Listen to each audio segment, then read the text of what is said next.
Off in the distance, James could see the light from the open flame of fires that his group members had built in preparation for the arrival of their dinner. James smiled, happy to no longer be in the dark. Though it was impressive that they were able to run in the dark, relying on the little light able to penetrate through the canopy, he still preferred to have more light. While running towards the fires in their camp, James made sure to not look directly at the light. The last thing I need is to lose my night vision and trip on some exposed root or large rock, James thought to himself. It was a mistake that many new adventurers from the underground city made due to them not having much experience in the real world outside. They'd be on night guard duty and be standing with the fire between them and the dark. Then the adventurers would lose their night vision and be blind to the monsters creeping up on them. Many new adventurers would walk through the gate after being revived, only to be greeted by laughter from everyone in the lobby area of the Adventurers Guild. As he neared the camp, Mim and Celine began slowing down. Seeing that Mim and Celine were decreasing their pace, James slowed to a walk, making sure to not be too sudden for Maya's sake.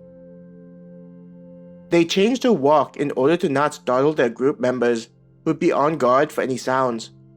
Even though Maya and Mim were the only ones that fought from a longer distance, it wouldn't be a good idea to make the others surprised. It was a possibility that they'd find a dagger thrown in their direction. "You're back," Sam said in a cheerful voice. James soon saw everyone as he reached the light of the fire. Looking around, he saw that Peter and Naylor were standing while the others had to get up from a sitting position. I guess it was decided that Peter and Naylor would keep watch while the others set up the fires and relax for the night, James said to Maya. Maya nodded as she also checked the camp that was made. It had taken them some time to reach where the deer was located, and then fight the wolves afterward. During that time, everyone that had stayed behind went about creating the camp. The shelters were already made before they left, but there were pots and pans already out and ready to cook the dinner. Even several large tripods were made so they could have the animals hanging while the hide was cut away and the innards removed.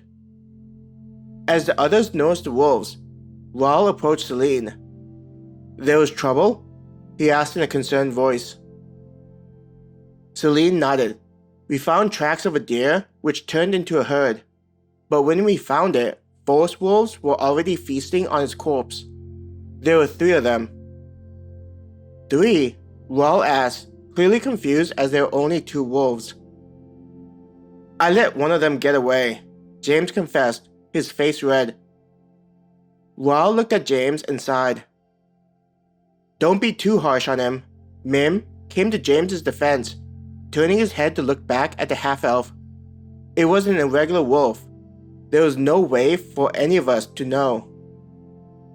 Glancing at Mim, Raul nodded. He looked again at James.